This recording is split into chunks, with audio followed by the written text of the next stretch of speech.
Ji, thank you. We are absolutely fine. Doctor Amit वंग sir आ गए हैं हमारे बीच में. So good. So welcome Amit sir. Amit sir, मेरी आवाज आ रही है आपको? नमस्ते सर, मेरी अमित सर, आवाज आपकी क्लियर है? आवाज. Yes sir. जी सर, लाउड एंड अभी क्लियर. क्लियर फैंटास्टिक है? Sir. Thank you very much. जी बिल्कुल बिल्कुल क्लियर है सर. थोड़ा सा डिले होगा क्योंकि फेसबुक लाइव है, तो थोड़ा सा डिले होता है इसमें. So thank you sir for your time. आप बहुत बिजी रहते हैं, मुझे पता है, लेकिन टाइम इसमें निकाल करके आए हैं. That's really grateful for us. And हमारे होप कि आज का सेशन जो है हमारे सभी मेंबर्स के लिए बहुत ही फायदेमंद रहेगा और वो रहेगा. तो अमित सर के बारे में बता दूं मैं आपको. अमित सर पीडियाट्रिशियन कंसल्टेंट है और इनका अपना एक चैनल भी चलता है, बच्चों बेबी केयर के नाम से चैनल चलता है. He is a marathon runner. आप मैराथन में इंदौर में जब भी होगी तो आप इनकी एक्टिवली पार्टिसिपेशन देख सकते हैं. रोज दौड़ते हैं. और he is cyclist, he is a tracker also. वो ट्रैक करते हैं, पहाड़ों पे चढ़ते हैं. हमारे साथ जो भी जुड़ते हैं वो तो इस शौक से दूर नहीं रह सकता है. तो और हमारे साथ में चादर ट्रैक भी अमित सर ने किया हुआ है. So again warm welcome sir. Thank you Rakesh sir. और मैं सिर्फ इतना ही बोलूंगा कि दिल के पास तो आउटडोर ही है और इंडोर रहना मजबूरी है आज की डेट में, तो जी डेफिनेटली इंडोर में लॉकडाउन का पालन कर रहे हैं। जी थैंक्स जी टू सर. यू, जी सर. आपने इस प्लेटफॉर्म के थ्रू मुझे दूसरों से मिलने का मौका दिया। जी sir. Thank you sir. So sir time जाया नहीं करते हैं, शुरुआत करते हैं सबसे पहले कि सर मैं जानना चाह रहा हूं कि आपसे कि क्योंकि आप बच्चों के डॉक्टर हैं और वैक्सीन से आपका पाला हमेशा पड़ता रहता है, ये वैक्सीन वो वैक्सीन, और वैक्सीन हमेशा बचपन में लगा दिया जाता है. सर वैक्सीन आखिर इंपॉर्टेंट क्यों है? क्यों वो क्या काम करता है अंदर जा करके? वैक्सीन देखा जाए तो हमारी बॉडी का एक तरह से डिफेंस मैकेनिज्म है। एक डिफेंस मैकेनिज्म तो बॉडी का ये होता है जो कि हमको बाय नेचर मिलता है, बाय बर्थ मिलता है। और जी दूसरा जो डिफेंस मैकेनिज्म है वो हम बनाते हैं। हमारे शरीर का जो डिफेंस मैकेनिज्म होता है वो सिर्फ जो है वो स्पेसिफिक नहीं होता, वो जनरलाइज्ड होता है। वो बाहर के किसी भी ऑर्गेनिज्म को पिक करके उसको हटाने की क्षमता रखता है। लेकिन वैक्सीन बनता है जी स्पेसिफिक किसी वायरस या बैक्टीरिया के लिए, जैसे कि चिकन पॉक्स का है, एमएमआर का है, और अभी कोविड के वैक्सीन आए। तो वैक्सीन का बेसिक जी पर्पस ये जी होता है कि एक स्पेसिफिक जो वायरस या बैक्टीरिया के लिए हम उसको किल करने की क्षमता। जी सर. सर तो आजकल वैक्सीन जो है बड़े नामी प्रकार के वैक्सीन आ गए हैं और बड़े उसके ऊपर मीम्स भी बन रहे हैं. तो कौन सा वैक्सीन, जैसे कोवैक्सीन है, कोविशील्ड है, और आजकल तो स्पुतनिक की भी खबर आ गई कि जून में इंदौर में आने वाला है, और रशियन रशियन करके काफी मीम चल रहे हैं. तो इस दर ये चॉइस हमारे पास में रहती है या जो अवेलेबल है? What is difference in these vaccine? Sir ये बहुत सबके मन में है कि सबने नाम सुने हुए हैं, कोवैक्सीन, कोविशील्ड और स्पुतनिक। और मैं बोलूंगा आपने सेकंड बॉल पे ही गुगली फेंक दिया। तो जी सबसे पहले हमको ये समझना पड़ेगा कि सबसे पहले हमको ये समझना पड़ेगा कि वैक्सीन का जो है वो पर्पस क्या है। उस वैक्सीन का पर्पस जी ये है कि कोविड जो कोरोना वायरस है वो हमारी बॉडी जी को नुकसान नहीं पहुंचाए। नुकसान इन द सेंस कि हम किसी लाइफ थ्रेटनिंग सिचुएशन में नहीं रहे। अब अभी जो जी 3 एग्जिस्टिंग वैक्सीन के आपने नाम लिए, कोविशील्ड, कोवैक्सीन और स्पुतनिक। अभी सबसे पहले हम कोविशील्ड और कोवैक्सीन के बारे में बात करते हैं, क्योंकि स्पुतनिक एज जी ऑफ नाउ अभी मार्केट में नहीं है और जी दिन भर पेरेंट्स का कंफ्यूजन होता है। इनफैक्ट ये टॉपिक मेरा चूज करने का पर्पस ही यही था, क्योंकि अभी लोगों को जो सबसे ज्यादा कंफ्यूजन होता है वो वैक्सीन को लेकर होता है। जी तो जी हम यदि इन दोनों का कंपैरिजन करें, कोविशील्ड और जी कोवैक्सीन का, तो पहला जो वैक्सीन को मेजर करने का जो आधार होता है वो उसका एफिकेसी होता है। एफिकेसी मतलब ये होता है कि मैं बोलता हूँ कि दोनों का एफिकेसी कोवैक्सीन और कोविशील्ड का 70 to 80% है। इसका मतलब ये जी होता है कि यदि हमारी बॉडी में वैक्सीन लगा है तो हम 70 to 80% चांस है कि हम वायरस से बच जाएं। 20 से जी 30% फिर भी पॉसिबिलिटी है कि वायरस हमारी बॉडी को अटैक कर सकता है। पर हम ये मानते हैं कि वैक्सीन लग गया तो उसके बाद में जो वायरस अटैक करेगा वो इतना सीवियर नहीं होगा कि हमको कोई life threatening problem. So basically जो वैक्सीन का पूरा पर्पस होता है वो ये होता है कि हम अच्छे एफिकेसी वाले वैक्सीन को चूज करें। जी कोवैक्सीन और कोविशील्ड लगभग दोनों की एफिकेसी एक जैसी है, 70 to 80%। तो उसमें जी हमारे पास बहुत ज्यादा चूज करने को नहीं है। दूसरा, हम वैक्सीन को कंपेयर करते हैं लॉन्गर कितने टाइम में, क्योंकि ये हमारे सामने आज की डेट में इमरजेंसी सिचुएशन है। इमरजेंसी सिचुएशन मतलब कि हमको चाहिए तुरंत इम्यूनिटी ताकि हमारी बॉडी जो है वो कोविड वायरस से लड़ सके। तो दूसरा फैक्टर जब हम वैक्सीन चूज करने के लिए देखते हैं तो हम ये देखते हैं कि वैक्सीन का डोज शेड्यूल कितने टाइम में कंप्लीट हो रहा है। लाइक कोविशील्ड का जो डोज अभी जो नए गाइडलाइंस आए, कोविशील्ड का फर्स्ट डोज यदि आज लगाए तो सेकेंड डोज उसका बोला है 84 डेज के बाद में। कोवैक्सीन का जो 84 डेज सेकेंड के डोज बाद में? 84 days, yes, as per new okay guidelines. यदि किसी को पुराना डेट्स दिया भी तो वो कैंसिल माना जाएगा, और सेकेंड जी डेट जो दिया जाएगा वो 84 डेज के बाद का दिया जाएगा। कोवैक्सीन जो होता है वो 28 डेज के बाद में सेकेंड डोज उसका कंप्लीट हो जाता है। तो हम कंपेयर करें तो यदि हम कोवैक्सीन पे जाएंगे तो शायद हमारा वैक्सीनेशन जो है वो जल्दी कंप्लीट हो जाएगा, जो कि हमको आज की डेट में चाहिए। लेकिन सर इसमें एक चीज और है कि कोविशील्ड का फर्स्ट डोज अपने आप में 70% इफेक्टिव। तो जी यदि हमको कोई वैक्सीन लगाते से ही 14 डेज के अंदर में 70% फायदा पहुंचा दे तो वो वैक्सीन बुरा नहीं माना जाता। स्पुतनिक की जहां तक बात है, स्पुतनिक अभी मार्केट में फ्रीली लॉन्च नहीं हुआ है। स्पुतनिक इज अ वेरी जी गुड वैक्सीन, और मान के चलें कि उसका 90% एफिकेसी है, जो कि इन दोनों से ज्यादा है।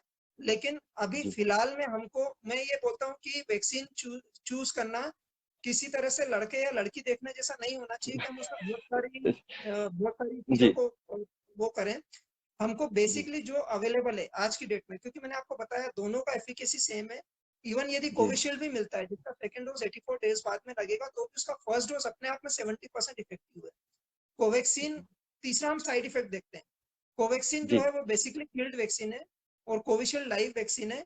लेकिन कोवैक्सीन पे बहुत स्टडीज नहीं हुआ है अभी तक, बहुत ज्यादा डाटा मार्केट में नहीं आया है। तो ओवरऑल ओके आपको कंफ्यूज नहीं करना है। मैं सिर्फ ये कहना चाहता हूँ कि जो भी वैक्सीन अवेलेबल हो आपको लगवाइए।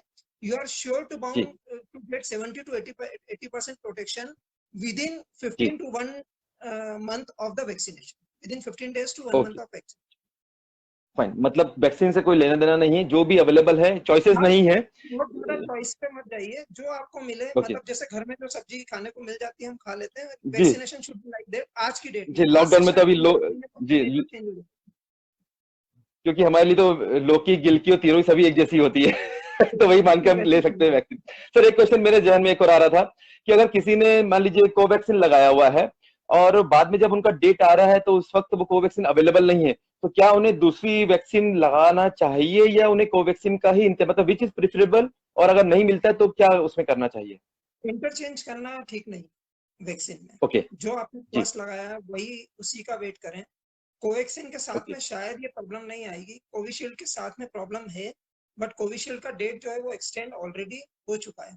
दूसरा, कई लोगों को जी ये भी जी सर डाउट होता है कि कोविशील्ड का डेट सिर्फ इसलिए एक्सटेंड हुआ है क्योंकि उसकी अवेलेबिलिटी का प्रॉब्लम है, बट ऐसा नहीं है। वैक्सीनेशन जो हम तो day in and day out vaccination करते हैं, हमको मालूम है, this is very common thing कि वैक्सीनेशन के गाइडलाइंस ओके बहुत तेजी से चेंज होते हैं। तो यदि आपने कोविशील्ड का एक डोज लगा दिया है तो अब आप पैनिक होकर सेकेंड डोज जी कोवैक्सीन पर मत जाइए। You should wait for full 84 okay days. Definitely आपको अच्छा प्रोटेक्शन फाइन ऑलरेडी मिल चुका है। यदि कोवैक्सीन आप लगा चुके हैं या कोवैक्सीन लगाने वाले हैं तो आपको सेकेंड डोज जो है 28 डेज में लग जाएगा। Fantastic fantastic. सर एक आता है कि अभी कोरोना काफी लोगों को हो चुका है और कुछ को चल भी रहा है, तो अगर कोरोना किसी को हो गया है और उनको एक भी वैक्सीन का डोज नहीं लगा है, तो उनको कितने दिन बाद, कोरोना होने के कितने दिन बाद एडवाइजेबल है वैक्सीन लगाना? देखिए, दो सिनेरियो हैं। पहला सिनेरियो ये होता है कि आपका फर्स्ट डोज लग गया और बीच में आपको सेकेंड डोज के पहले कोविड हो गया। जी यदि ये सीन है, जो कि काफी लोगों के साथ अभी आज की डेट में है, तो आपको सेकेंड डोज को जो वैक्सीन का है वो आपको एज पर शेड्यूल लेना है। मतलब आप 28 डेज बाद या 84 डेज बाद जब भी आपका शेड्यूल आएगा लेना है, आपको उसको चेंज नहीं करना है। बट देयर इज अ जी पॉसिबिलिटी, उसमें भी एक प्रॉब्लम ये हो सकता है कि संभव है कि आपको जो 1 को वैक्सीन लगा, आपको कोविड हुआ 21 ऑफ अप्रैल को। जी तो अब नेक्स्ट डोज जी जब आपका 28 का आएगा, आप शायद उतने कंफर्टेबल नहीं रहेंगे। डेफिनेटली आप उतने कंफर्टेबल नहीं रहेंगे कि आप 28 को जो है वो जाके वैक्सीन लगवा लें। तो आप पहले जी पूरे रिकवर हो जाइए। पूरा रिकवर मतलब आपको अच्छा फील होना चाहिए, आपको लगना चाहिए कि अब मैं कंफर्टेबल हूँ। उसके बाद में आप वहां से 14 डेज गिन के और फिर वैक्सीन लगा सकते हैं। तो दिस इज वन जी सिचुएशन। ओके दूसरा सिचुएशन ये है कि आपको वैक्सीन लगा ही नहीं और कोविड हो गया। तो इस केस जी में आप यदि फुल रिकवरी के बाद में 2 से 3 महीने पे you should go for. Okay, 2 से 3 महीने में उसको लगवा सकते हैं। ओके, बिल्कुल। क्या जैसे कि कुछ लोगों को ये हो रहा है कि 2 वैक्सीन उन्होंने लगवा ली हैं, तो वो जैसे हम कहते हैं ना इंदौरी भाषा में छुट्टे हो गए हैं, सो वो आराम से बाहर घूम फिर रहे हैं, बोले हमने तो लगवा लिया तो हमें अब कोविड नहीं होगा। क्या ये सच है, और सच है तो कितना % सच है? छुट्टा नहीं होना है। जी कोविड बहुत डेमोक्रेटिक बीमारी है, और आप मान जी के चलें कि ये सबको जो है वो it is going to affect many of us. और दूसरी चीज, जब तक एक सब्सटेंशियल पॉपुलेशन को वैक्सीन नहीं लगता, अभी हम ऑल ओवर जी इंडिया से देखा जाए तो हार्डली 5% जो है वो इंडियन पॉपुलेशन को 2 to 5% के बीच में वैक्सीनेशन हुआ है। जब तक जी ये आपका ये फिगर 30% क्रॉस नहीं करता, या फिर डिजीज का फिगर पूरी इंडियन पॉपुलेशन को जी 30% क्रॉस नहीं करता, तब तक आपको जो है वो सावधानी रखनी है। सावधानी इसलिए जी रखना है क्योंकि आपको भले ही कोविड हो गया हो, but you have a social responsibility first of all. तो आपको जो है सोसाइटी के लिए सावधानी रखना है। दूसरी सावधानी आपको इसलिए भी रखना है कि अभी जो आपको कोविड हुआ है उसका इम्यूनिटी जो है वो 3 months to 6 months तक रहेगा। उसके बाद में स्टिल हाँ, you can get the disease and you can transmit the disease. तो एक छोटी ओके सी सिंपल सी बात है, एक सिर्फ हमारा माइंडसेट है, सिर्फ एक जी मास्क की बात है, बाकी आप अपनी लाइफस्टाइल नॉर्मल जी सकते हैं। तो हमको सिर्फ इतना करना है कि हमको जहां भी जाना है अपने सारे जरूरी काम करें जब लॉकडाउन खुले, बट मास्क जिसको कोविड हुआ है, जिसको नहीं हुआ और जो वैक्सीनेटेड हुआ है, आज की जी डेट में मास्क जी किसी को भी नहीं छोड़ना है। Okay fine. मेरा जो व्यूअर्स है उनसे रिक्वेस्ट है कि अपने क्वेश्चंस को तैयार रखें। हम लोग इस 1-to-1 टॉक को डॉक्टर अमित सर के साथ में 2 पार्ट में करेंगे। पहले पार्ट में हम लोग थोड़ा वैक्सीन के बारे में बातें करेंगे, और सेकंड पार्ट में हम लोग बच्चों के बारे में बातें करेंगे। सो रिक्वेस्ट है कि अभी कोई क्वेश्चन वैक्सीन से रिलेटेड अगर है तो आप प्लीज उसको पोस्ट कीजिएगा। तो हम लोग करीब 15 मिनट और हम लोग वैक्सीन के ऊपर बात कर लेते हैं, सो दैट एक थॉरोली एक कंप्लीट एक टॉपिक कवर हो जाए। उसके बाद में फिर हम बच्चों के लिए ऊपर जाएंगे कि बच्चों को किस तरह से वैक्सीन हो, वो सब हम लोग बात करते हैं। So please start posting your question and answer. Sir मैं वापस आता हूँ वैक्सीन के ऊपर, अगर कोई क्वेश्चन आप लोग पोस्ट भी कीजिए। सर मैं आपसे पूछना चाहता हूँ कि किसी को डायबिटीज है, किसी को शुगर है, किसी को लीवर किडनी पेशेंट वगैरह है, तो उनको क्या वैक्सीन लगाना चाहिए? सर चाहे कोई भी डिजीज, सिर्फ वैक्सीन का एक ही कॉन्ट्रा इंडिकेटेड है। बहुत अच्छे से ये सुनिए, क्योंकि जी वैक्सीन के बारे में इतने र्यूमर्स सुनते हैं जिसकी कोई जी लिमिट नहीं है। दिन भर र्यूमर्स चलते हैं और हम दिन भर सुनते हैं। जी सिर्फ जी वैक्सीन का एक ही कॉन्ट्रा इंडिकेशन है कि यदि आपको पहले कभी किसी रीजन से सीवियर एनाफाइलेक्टिक रिएक्शन हुआ हो। इसका मैं मीनिंग समझाता हूँ। एनाफाइलेक्टिक रीजन जी एनाफाइलेक्टिक रिएक्शन एनाफाइलेक्टिक रिएक्शन मतलब ये होता है कि आपको एकदम से लाइफ थ्रेटनिंग एलर्जी हुई।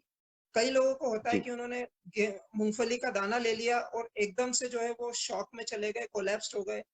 कभी कभार ये जी होता है कि कोई एंटीबायोटिक लगाया हॉस्पिटल में और एकदम से कोलैप्स हो गए, उसके बाद में वो प्रॉब्लम से रिकवर हुए।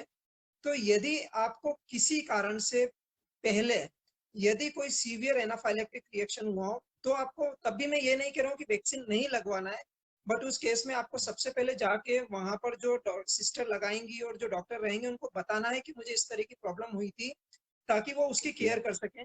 इसके सिवा जी कोई भी क्रॉनिक कंडीशन हो, ब्लड प्रेशर, डायबिटीज, किडनी जी से रिलेटेड डिजीज, लीवर से रिलेटेड डिजीज, इन सबको वैक्सीनेशन सबसे पहले लगवाना है। आप देखेंगे कि यदि जितनी मॉर्टेलिटी हुई है, मॉर्टेलिटी मतलब जितनी डेथ्स हुई है कोविड से, उसमें कोई ना कोई रिस्क फैक्टर सबके साथ में था। तो दिस आर द जी ग्रुप जो सबसे ज्यादा डर रहे हैं, बल्कि यही वो ओके ग्रुप है जिनको सबसे पहले वैक्सीन लगवाना चाहिए। जी जी डॉक्टर साहब, डॉक्टर कविता ढिंगरा जी का क्वेश्चन है, सेकेंड वेरिएंट कोविड पर कौन सा ज्यादा इफेक्टिव है? देखिए, अभी जितने भी अवेलेबल वैक्सीन है, कोविशील्ड, कोवैक्सीन, और यदि हम मान लें कि स्पुतनिक भी which is coming out in the market, अभी स्पुतनिक का स्ट्रक्चर हमको नहीं मालूम है। हैदराबाद में पायलट स्टडीज स्टार्ट हुआ है, जी और लेकिन उसके बाद का स्ट्रक्चर हमको नहीं मालूम है कि वो मार्केट में किस तरह से आएगा। पॉसिबिलिटी है कि वो शायद प्राइवेट तरीके से, मतलब प्राइवेट फर्म्स के थ्रू ज्यादा आएगा। तो इन तीनों वैक्सीन का सारे वेरिएंट्स पे except south African variant, variant कौन कौन से आपने सुने? एक तो जो एक्चुअल ओरिजिनल वायरस था, वुहान वेरिएंट। दूसरा वायरस जो था वो आपका यूके वेरिएंट था। तीसरा हमारा खुद का, हम भी पीछे नहीं रहे और फाइनली डबल म्यूटेंट हमने निकाला, और इसी हमारे वेरिएंट का एक और variation which is triple mutant. इन सारे वेरिएंट्स पे सारे वैक्सीन अच्छे से इफेक्टिव हैं except south African variant which is not very much prevalent in India. तो साउथ अफ्रीकन वेरिएंट के बहुत ज्यादा केसेस नहीं है, लेकिन उसके सिवा जितने भी केसेस हैं वो कहीं ना कहीं वैक्सीन से प्रोटेक्टेड रहते हैं। जी जी। सर आरती पोरवाल जी का क्वेश्चन है, वैक्सीन का असर कब तक रहता है? मतलब लोगों ने वैक्सीन लगा लिया तो बड़ी धारणाएं बड़े ही गलत चल रहे हैं मार्केट में, कोई कहता है 6 महीने, कोई कहता है साल भर, कोई कहता है कि जिंदगी भर, तो बड़ा कंफ्यूजन है इस मामले में। और बहुत अच्छा क्वेश्चन है। वैक्सीन का असर कब तक रहता है ये नोबडी नोस आज की डेट में, क्योंकि आप अच्छा वैक्सीन को अच्छा। समझिए, सारे वैक्सीन जो है वो इमरजेंसी यूज में मार्केट में आए और बहुत कम पीरियड में आए, तो फिर भी हम एक्सपेक्ट करते हैं कि मिनिमम 6 मंथ्स रहेगा। जब अब वैक्सीन लगे हैं जनवरी से, जुलाई जी अगस्त के बाद में जैसे जैसे एंटीबॉडीज बॉडी में चेक करेंगे हमको समझ में आएगा कि वैक्सीन कब तक इफेक्टिव है। मतलब ये वैक्सीन लगने के बाद का प्रोसेस है। तो अभी तो 4 जी मंथ्स हुए हैं। फर्स्ट वैक्सीन जो मास वैक्सीनेशन स्टार्ट हुआ है वो मिड फेब से हुआ है। उसके पहले जी सिलेक्टेड ग्रुप थे हेल्थ केयर वर्कर्स के और फ्रंटलाइन वर्कर्स के। तो आप मिड फेब से मान के चलें तो कहीं ना कहीं पोजीशन क्लियर होगी अगस्त के आसपास में। बट स्टिल हमारा एक्सपेक्टेशन है कि मिनिमम 6 मंथ्स जो है वो वैक्सीन इफेक्टिव होना चाहिए। It may go up to 1 year, 2 साल, 3 साल तक भी जाए तो हमको नहीं मालूम है, लेकिन इस चीज का आंसर अभी हम नहीं ले सकते हैं। लेकिन डेफिनेटली जैसे जैसे टाइम निकलेगा हमको ये समझ में आएगा कि ये वैक्सीन आपको कितने समय तक फायदा कर रहा है। जी जी। डॉक्टर साहब अभी हमने ये देखा कि किन किन को वैक्सीन लगवाना चाहिए, मतलब सभी को लगवा लेना चाहिए, पर कुछ ऐसे भी केसेस हो सकते हैं जिसमें वैक्सीन किन किन को नहीं लगवाना चाहिए, जैसे प्रेग्नेंट लेडी है या ब्रेस्ट फीडिंग पे है या कोई और, ऐसे कौन लोग हैं? उर्मिल जी का भी क्वेश्चन यही कि feeding mother can take vaccine, तो ये ये बड़ा एक भ्रांतियां है लोगों में, क्या करें?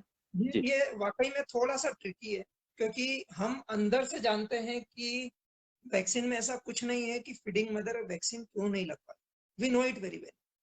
लेकिन हमारे पास रिकमेंडेशंस नहीं है, गाइडलाइंस में मना किया हुआ है कि फीडिंग मदर और प्रेग्नेंट लेडीज को वैक्सीन नहीं लगवाना चाहिए। दिस इज वन ग्रुप जिसका गाइडलाइंस में मना किया हुआ है। उनका मना करने का भी पर्पस सिर्फ इतना सा था क्योंकि वैक्सीन बहुत स्पीड में मार्केट में आया था एंड दे जी don't have time vaccine makers कि वो उस पर फर्दर स्टडीज कर सकें, इसलिए उन्होंने मना किया। तो जी सही मामले में देखा जाए तो हम और मुझे मालूम है कि उसकी इंपॉर्टेंस है। आज की डेट में प्रेग्नेंट लेडी यदि कोविड पॉजिटिव होती है तो वो एक का नहीं 2 लोगों का रिस्क होता है and they are at high risk group. तो हम जी सिर्फ एक्सपेक्ट कर सकते हैं कि जल्दी इस पे, क्योंकि गवर्नमेंट पे प्रेशर है और हमारी एक ऑर्गेनाइजेशन है और एक ऑर्गेनाइजेशन ऑब्स्टेटिशियंस की होती है। ऑब्स्टेटिशियन की जो गाइडलाइंस आई है उसमें उसमें लिखा हुआ है कि they should take the vaccine, मतलब जो प्रेग्नेंट लेडीज हैं they should take the vaccine. फिर भी टू बी जी ऑन सेफर साइड मैं अभी सिर्फ यही बोलूंगा कि थोड़ा सा वेट करें। संभव है कि हमको 15 दिन महीने भर में कुछ इस तरह से क्लूज मिल जाए या सरकार की तरफ से ओपन अप हो जाए कि वैक्सीनेशन लगवा सकते हैं। स्टिल फिर भी जी यदि तब तक गाइडलाइंस नहीं आती है तो प्रेग्नेंट लेडीज शुरू के 3 महीने उसके मेरा भी ये परसेप्शन बहुत क्लियर, इसके पीछे साइंस नहीं है, लेकिन शुरू के 3 महीने में जब बेबी के ऑर्गन्स डेवलप होते हैं आप तब तक अवॉइड करें। उसके बाद में जो है you can take decision with the consent of your obstetrician and pediatrician. और जो राइट ब्रेस्ट फीडिंग मदर्स हैं उनको मैं सिर्फ इतना बोल सकता हूँ टू बी वेरी फ्रैंक कि हम हमारी तरफ से रिकमेंडेशन नहीं दे सकते because we don't have guidelines, we don't have permissions. लेकिन यदि मैं आपकी जगह अपने आप को रखूं, यदि मैं सोचूं कि मेरे घर में कोई ऐसी लेडी है जो कि ब्रेस्ट फीड करा रही है तो डेफिनेटली मैं इसकी चिंता करूंगा और शायद मैं वैक्सीन लगवा दूं। ओके। यहाँ पर डिस्क्लेमर में डाल दूंगा मैं कि अपने अपने डॉक्टर से भी आप वो ले कि क्या करना चाहिए, क्योंकि वो वेरी करता है, आपकी बॉडी के हिसाब से वेरी करता है। दिस इज वेरी ट्रिक और हम भी या पेरेंट्स के इट्स साथ वेरी ट्रिक। पेरेंट्स, लेकिन हम सिर्फ मजबूरी में यस नहीं बोल पाते बिकॉज वी डोंट हैव जी permission to say yes. Fine but उम्मीद करते हैं कि शायद बहुत जल्दी गाइडलाइंस आ जाएं और इस ग्रुप को भी वैक्सीनेशन लगना चाहिए। बिल्कुल वी एक्सपेक्ट। बिल्कुल बिल्कुल। Thank you sir. Sir Brajesh Singh ji का क्वेश्चन है, sir what if we get fever after getting vaccinated, what to take precautions for that? अगर कोई लगा लेता है, कुछ लोगों को बड़ी भ्रांति है कि फीवर नहीं आना चाहिए और बड़ा 1-2 दिन खराब रहता है, कुछ उनको अजीब सा लगता है, तो उनको लगता है ये वैक्सीन खराब है, ऐसा कुछ क्या है इसके बारे में? जब ऐसा मन में आए तो किसी से पूछना कि बीमारी कितनी खराब है। वैक्सीन के साइड इफेक्ट की बात करें तो दो तरह के साइड जी इफेक्ट होते हैं, एक होता है लोकल और एक होता है जी systemic. Okay local side effect जी मतलब ये होता है कि जो जिस आर्म पे वैक्सीन लगाए उस आर्म पे पेन होना, दर्द होना, और थोड़ा बहुत जो है वो उस आर्म मतलब थोड़ा बहुत उसके मूवमेंट्स में प्रॉब्लम आता है।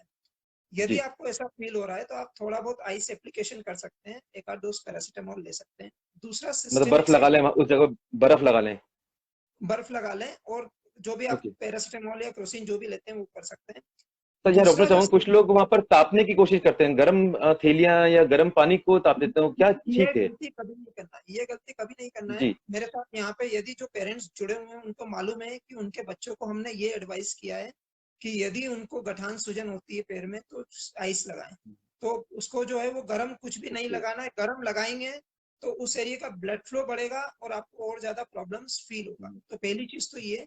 दूसरा, सिस्टमिक साइड इफेक्ट जो होते हैं उसमें फीवर आ सकता है, चिल्स हो सकता है, ठंड दे के बुखार आ जी सकता है, हाथ पैर दुखना, जिसको हम माइल्जिया बोलते हैं, हेडेक होना, और ये सब चीजें कॉमन है जो 2 से 3 दिन तक रहती है। इसमें भी आपको पैरासीटामोल लेना है, उससे ज्यादा कुछ नहीं।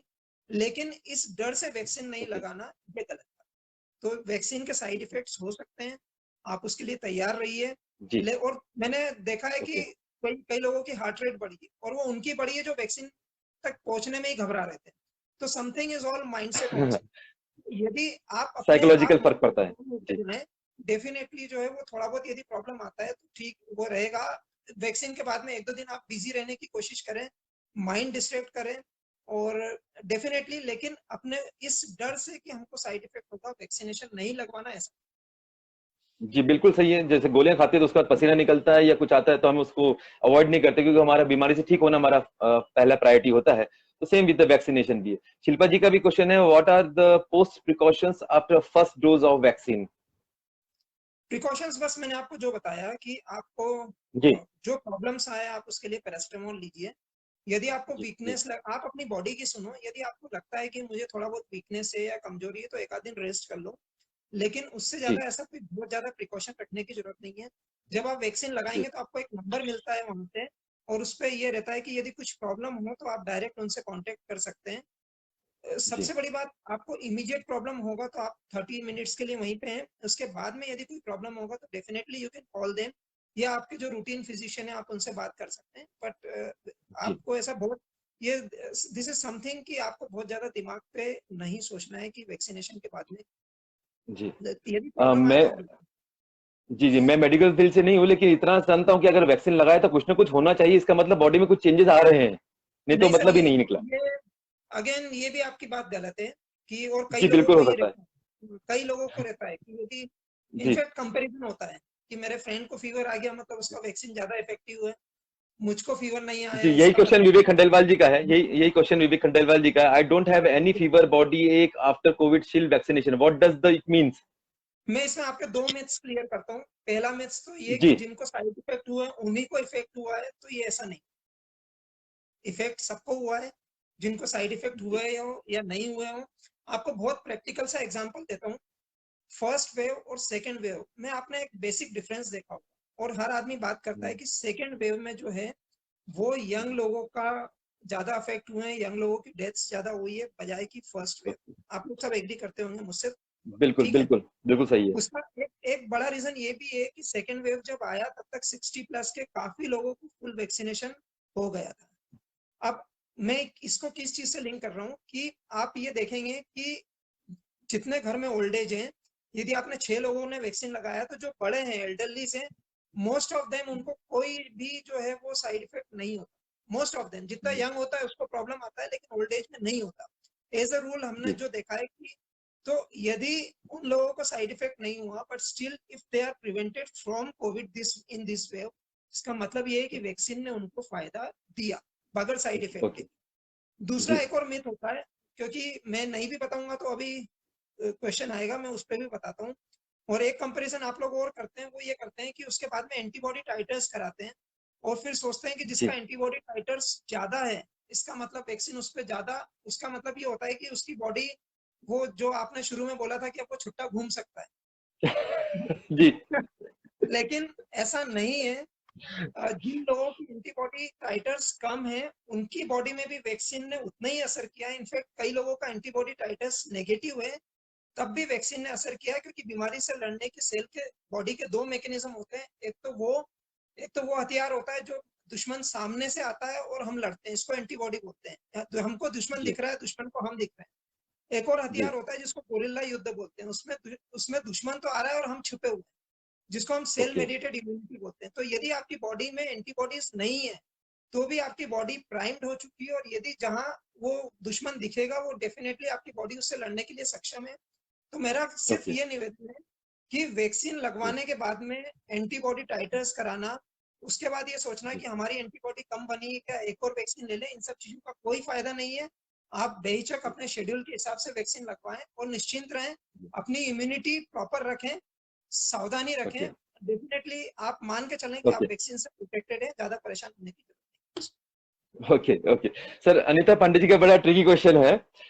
वायरस पर एंटीबॉडीज का असर नहीं होता है, फिर कोविड में एंटीबॉडीज लगाने से क्या फायदा होता है? नहीं, आप कौन से एंटीबॉडी की बात कर रहे हैं? आई थिंक प्लाज्मा की अनीता जी ने प्लाज्मा की शायद बात कर लिखा रहे है हैं? कि हाँ, एंटीबॉडीज नहीं का असर नहीं होता। आई थिंक या तो नहीं वैक्सीन से लगाने से एंटीबॉडीज बढ़ जाती हैं या नहीं, क्या है, कुछ देखिए ज्यादा क्लियर एक नहीं फिर होता है, भी। मेरा ख्याल है क्वेश्चन क्लियर हो जाए। एक होता जी है जो लोगों को काफी लगता है कि प्लाज्मा जो अभी लगा रहे हैं, ठीक जी है, उसमें भी बेसिकली एंटीबॉडीज हैं। जो हम प्लाज्मा डोनेट करते हैं, और प्लाज्मा उन लोगों को लगता है जो कोविड को, मेरा ख्याल है अनीता जी शायद वही पूछ रही होंगी, कि जिन लोगों को जी प्लाज्मा लगता है, और काफी ऐसे लोग हैं जिनकी प्लाज्मा एंटीबॉडी जानने के बाद में भी एंटीबॉडी दूसरों का था, जो प्लाज्मा के थ्रू गया, उसके शरीर में गया, जिसको कोविड हुआ है, उसके बाद में भी काफी लोगों की डेथ्स हुई। उसका सिर्फ और सिर्फ एक रीजन है कि the plasma was not given at a proper time. तो ओके यदि ये प्लाज्मा सही टाइम पे जाता तो शायद ज्यादा इफेक्टिव ओके होता। प्लाज्मा ओके का टाइम जो होता है वो शुरू के 7 दिन में ज्यादा इफेक्टिव होता है, उसके बाद में बहुत फायदा नहीं। Okay fine fine. Rakesh ji का सवाल है कि study have taken vaccine Covishield by 10 a.m. in morning, by evening 8 p.m.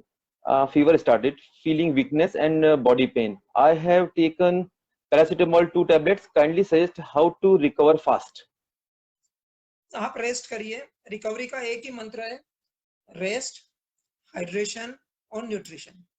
तो रेस्ट पूरा करिए, अपना डाइट अच्छा रखिए, सर और सर ये लाइन बाकी वापस से एक बार बोलिए, बहुत अच्छी लाइन, ये वापस से बोलिए सर, कौन सी चीज बताई आपने? रिकवरी रिकवरी का एक ही कंसेप्ट है, रेस्ट, जी हाइड्रेशन और न्यूट्रिशन।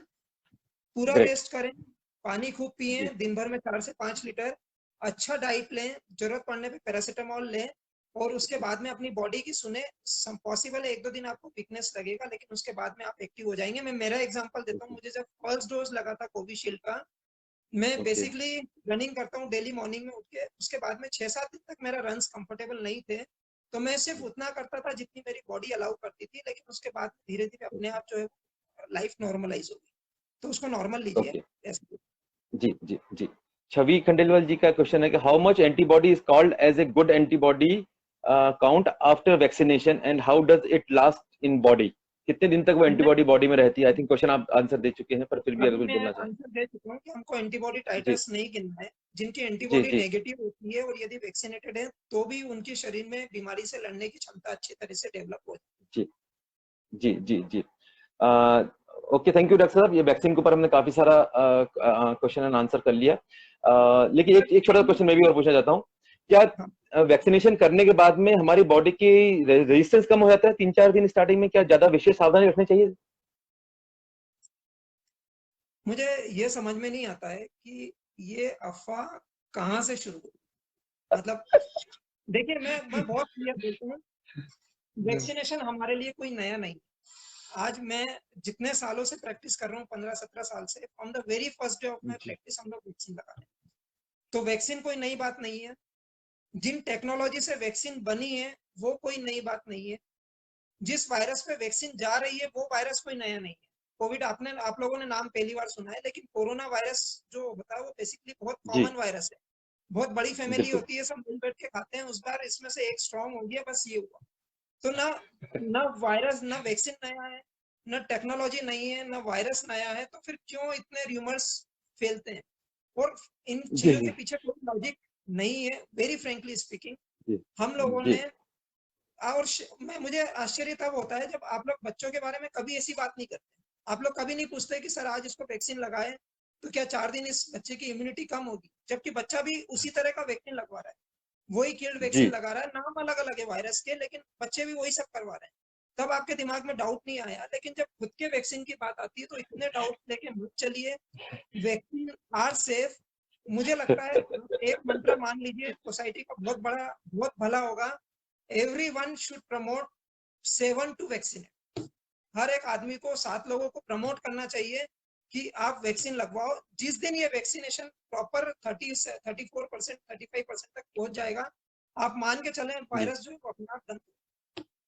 क्या बात है, तो आपने बहुत अच्छी बात बोली कि हर आदमी जो अगर 7 लोगों को वैक्सीन के बारे में बताए तो एक बहुत अच्छा। सर कुछ, जी जी, क्योंकि कुछ लोग मेरे क्रॉस में आए थे तो वो इस वैक्सीन के बारे में ऐसी बात कर रहे थे, हम तो वैक्सीन का अगेंस्ट है, हमने तो कोई ग्रुप ज्वाइन किया हुआ है वगैरह वगैरह। मैंने कहा ये क्या चल रहा है, ये हम एजुकेटेड लाइफ में जी रहे हैं, कहाँ किस सिस्टम में जी रहे हैं हम लोग? यदि मतलब कुछ। आप इजराइल का एग्जांपल देखें, और इजराइल में कोई मास्क नहीं पहनता है और उन लोगों ने हटा दिया। इनफैक्ट अभी उन्होंने उनका एक बहुत बड़ा फेस्टिवल किया था जिसमें, because Israel is almost 60-70% vaccinated. US की न्यूज आई जी थी कि यूएस में जो है वो वैक्सीनेट, जिन लोगों ने वैक्सीनेट हो गए हैं उनको अलाउ कर दिया है कि they can Rome without mask, क्योंकि यूएस में भी जी जी। सब्सटेंशियल प्रोपोर्शन हो गया। जो फिगर मैं बता रहा हूँ 30-35% तो यूएस में वहां तक पहुंच चुके हैं। तो आप जी जी यूएस और इजराइल का कॉन्फिडेंस देखो, वो कॉन्फिडेंस इस कंट्री में इंडिया के बाद में सिर्फ वैक्सीनेशन के बाद में आएगा। तो यदि आप जी हिमालयन ट्रैकिंग पे जाना चाहते हो तो 7 लोगों को जी। प्रमोट जरूर करो कि वो वैक्सीन लगवा। बिल्कुल, जो हमारे ट्रैकर सुन रहे हैं प्लीज रिक्वेस्ट है सभी को वैक्सीन जरूर से लगवाएं। हम क्रोसिन लेने पे तो शक नहीं करते, लेकिन वैक्सीन पे शक क्यों कर रहे हैं, ये बड़ी हास्यास्पद स्थिति है। एनीवे, चलिए बच्चों के ऊपर हम लोग शिफ्ट होते हैं। बच्चों के ऊपर कुछ क्वेश्चन आ रहे हैं। सिंगर नुपुर जी का क्वेश्चन है, now how to protect our kids from that virus? बच्चों को किस तरह से बचाने की कोशिश करनी चाहिए? देखिए, दो सिचुएशन है। अभी तो आपके बच्चे स्कूल नहीं जा रहे, तो जी जब तक स्कूल नहीं जा रहे हैं तो बच्चों को बचाने का एक ही प्रोटेक्शन है, वो आप हो। क्योंकि बच्चों को कोई सोर्स नहीं है अभी। यदि आप जी कहीं से कोविड लेके आओगे तो बच्चे इन्फेक्ट होंगे, और ऐसा हुआ है डेफिनेटली। मतलब इस पूरे कोविड वेव में जितने बच्चे हमने देखे हैं, बाय गॉड्स ग्रेस सब ठीक हुए, लेकिन जितने बच्चे हमने देखे हैं फर्स्ट वेव में कुछ भी नहीं देखे थे। तो जब तक बच्चे स्कूल नहीं जाते हैं तब तक उनका प्रोटेक्शन सिर्फ आप। जब बच्चे स्कूल जाने जी लगेंगे तो पेरेंट्स के बहुत क्वेरीज होती है कि सर कुछ टॉनिक लिख दो, कुछ मल्टीविटामिन लिख दो, जैसे आप लोग लेते हो गिलोय ले लिया और जाने क्या क्या, मतलब हल्दी और ये सब ले लिया। तो वैसे ही पेरेंट्स को लगता है कि हम बच्चों को कुछ लिखते हैं कि उसको उनको इम्यूनिटी आ जाए। जी 4 पिलर याद रखें इम्यूनिटी के, चाहे आपके हों चाहे बच्चों के। पहला पिलर जी हाइड्रेशन, क्योंकि आप बच्चे के खाने पे बहुत ध्यान देते हैं, दिन भर उसके पीछे पड़ते हैं, लेकिन बच्चे का लिक्विड इनटेक इस पे ध्यान नहीं देते। दूसरा पिलर जी न्यूट्रिशन, प्रॉपर बैलेंस डाइट। और न्यूट्रिशन में मैं सिर्फ ये बोलूंगा कि आप घर का कुछ भी खिलाओ वो पौष्टिक है, लेकिन यदि आपने बच्चे की आदत डाल रखी है, या जब लॉकडाउन खुलेगा और आपने बच्चे की हैबिट डाल रखी है कि वो सिर्फ बाहर का ही खाना खाएगा, तो it is going to affect the.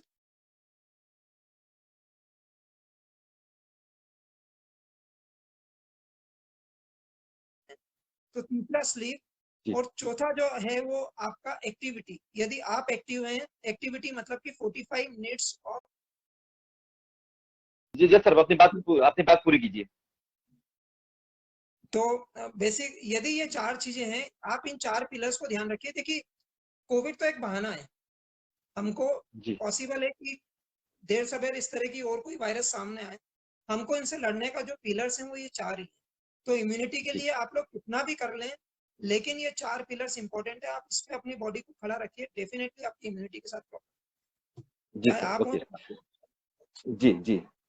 Jitesh जी का क्वेश्चन है कि what is the minimum age for vaccine? अभी तो 18 है शायद, उससे तो कम हो। अभी भी किया 18 नहीं ईयर्स इंडिया है, में।